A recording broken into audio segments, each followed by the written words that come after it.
اگر نہ ڈھونڈ لاؤ تو امی کو کیا جواب دوں گا؟ امام حسن پریشانی کی حالت میں راستے سے گزر رہے تھے، آپ کی نظر میں ایک ہرن کا بچہ آیا۔ کون؟ ہرن کا بچہ۔ آپ اس ہرن کے بچے سے پوچھتے، اے اللہ کی مخلوق، کیا تو نے میرے چھوٹے بھائی امام حسین کو دیکھا ہے؟ حسن کو امام حسین کو دیکھا ہے؟ اب آپ بتائیے،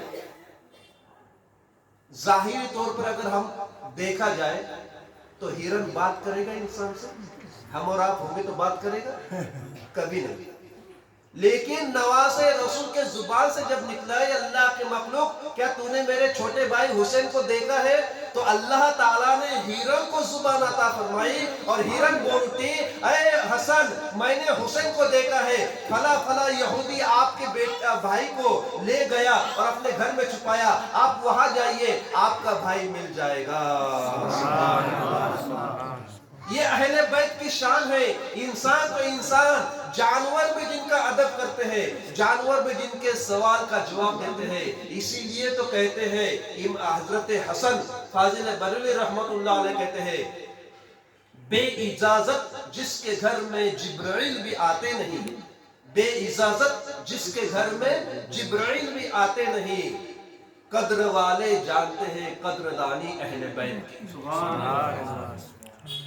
اب امام حسن کو جب پتا چلا، آپ دوڑے دوڑے فلاں فلاں یہودی کے گھر چلے گئے، دروازہ کھٹکھٹایا، یہودی کھولتا ہے، امام حسن کو دیکھ کر پوچھتے، کون اور کیا چاہیے؟ امام حسن کہتے ہیں، میں حسن ہوں اور میرا بھائی حسین کھویا ہوا ہے، میں اسے ڈھونڈنے آیا ہوں اور مجھے پتا چلا ہے کہ وہ تمہارے گھر ہے،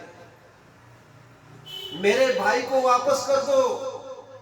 یہودی کہتا ہے، نہیں، مجھے نہیں معلوم، میں نہیں دیکھا، میں نہیں لایا، کہیں اور گیا ہوگا۔ امام حسن کو عالم بچپنا میں چلا لاتا ہے۔ آپ کہتے ہیں، یہودی، اگر میرے بھائی حسین کو واپس نہ کیا تو یاد رکھ، اگر میری اماں خاتون جنت نے دعا کے لیے ہاتھ اٹھائے اور تیرے حق میں بد دعا کی تو تو اور تیرا کنبہ برباد ہو جائے گا۔ اے یہودی، میرے بابا جان شیر خدا حضرت علی کو معلوم ہو جائے اور وہ ذوالفقار حیدر تلوار لے کر آ جائے تو تیرے پورے خاندان کو فنا کر ڈالیں گے۔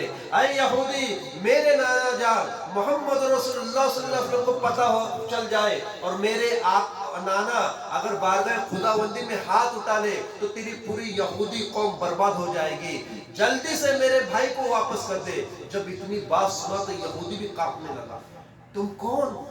کس کے بیٹے؟